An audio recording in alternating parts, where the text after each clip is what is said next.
Nairobi Expressway, 27 kilometers from here in Mlolongo to James Gishuru in Westlands, a project that is expected to decongest the city of Nairobi. Join me in navigating through the special features of the expressway, timelines, myths, facts, and expected benefits.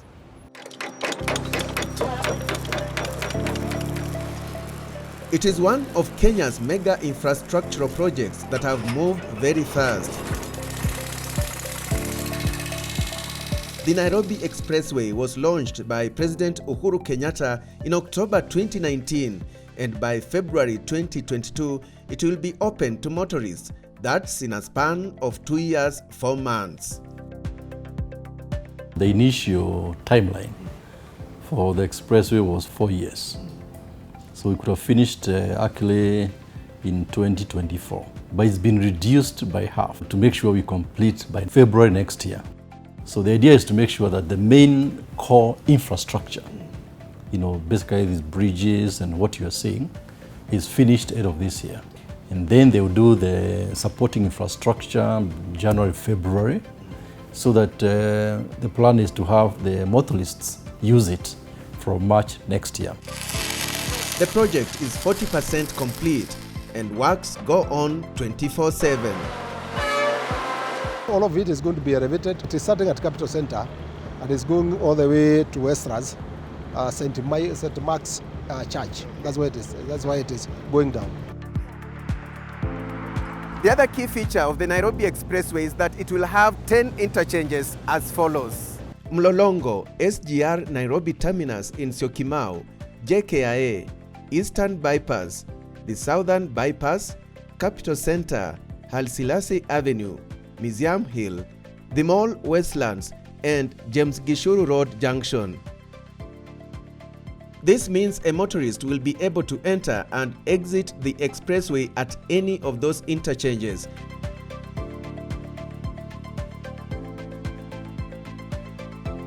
Police and those in emergency services like ambulances will not be charged for using the expressway. The other key question is whether the original lanes will still be in use. The 3 lanes that existed before are still going to remain, but one of them is going to be picked by a bus rapid transit system, which again brings a lot of efficiency in terms of the mass movement, and therefore brings down the vehicles that are using the road. If you are down here or if you are off the expressway, you are not going to pay anything.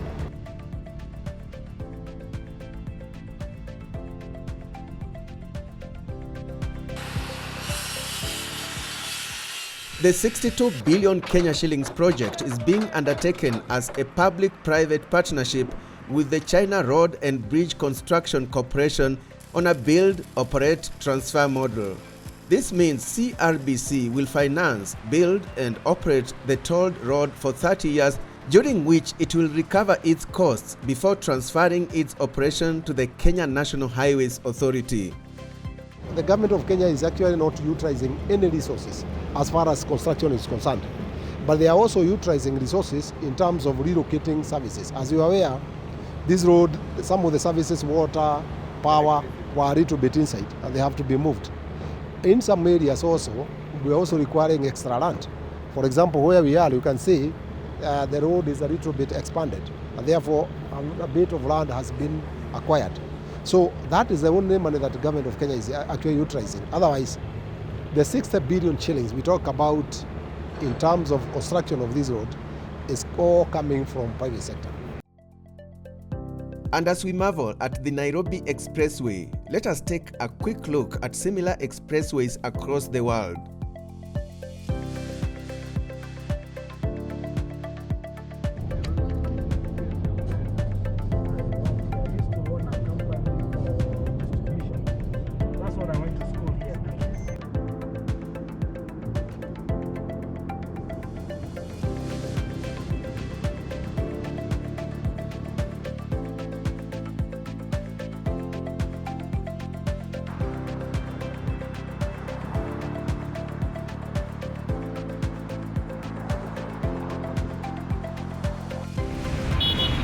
Now, navigating through Uhuru Highway in the heart of the city of Nairobi has been a nightmare, and millions of shillings are lost in traffic jams, apart from the stress and pollution that comes with congestion.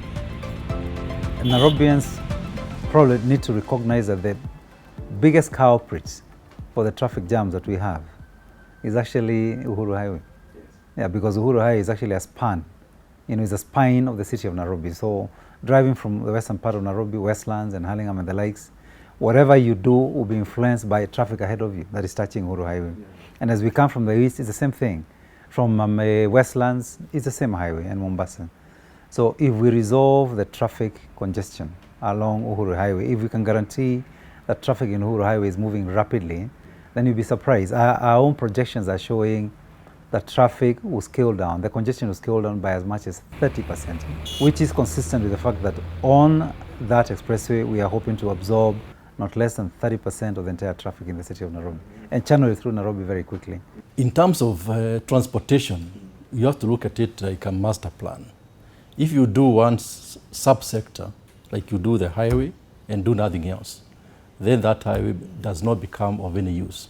What we've done is to make sure we look at the entire network of transport infrastructure, from the rail to aviation, Jomo Kenyatta International Airport, and now to the road itself.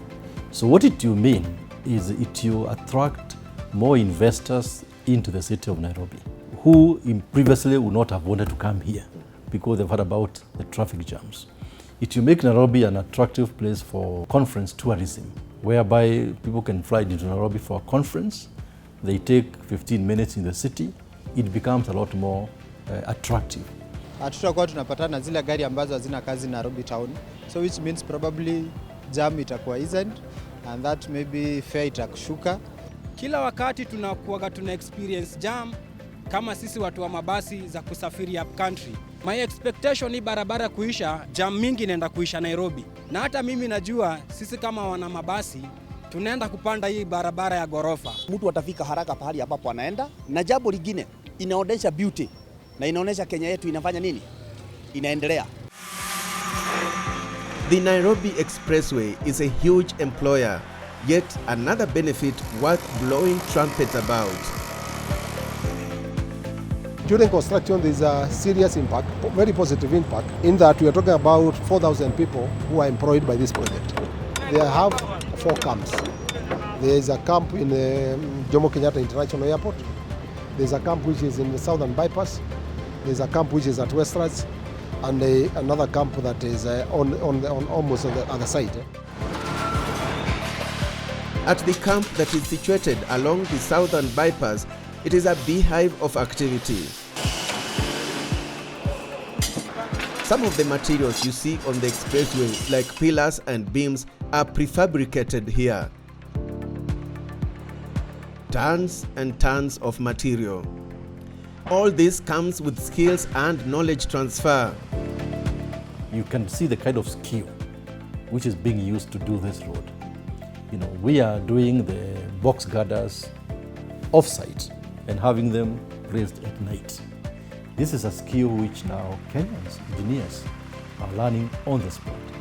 And so what it will do is it will create a huge reservoir of skilled engineers who can even be used in other countries going forward. And then, most importantly, Nairobi will reclaim its place as a modern industrial hub. Following the COVID-19 pandemic, many people across the world lost their sources of livelihood, but the Nairobi Expressway is one of the government projects that have supported many livelihoods as it went on despite the pandemic.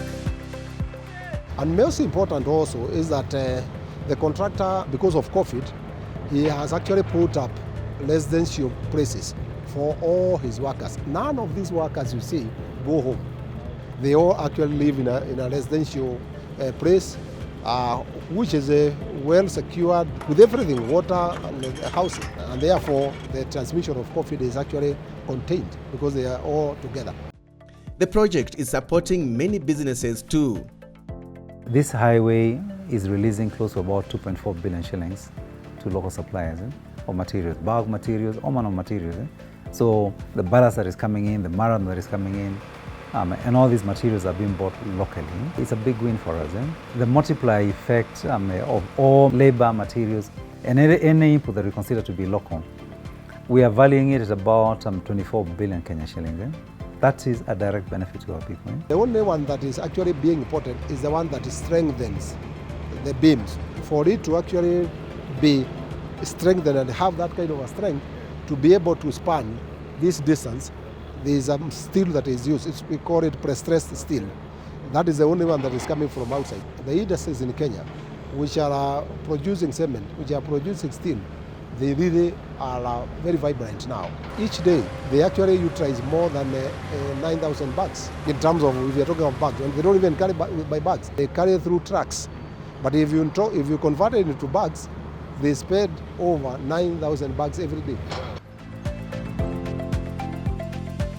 Great. Remember, if you enter the Nairobi Expressway at Mlolongo, this is where your 27-kilometer journey will end. Chams Gishuru Interchange. And the good thing is that a journey that would ordinarily take 2 hours because of traffic snarl-ups will now take just about 30 minutes. And that's Nairobi Expressway at a glance. Many thanks for watching.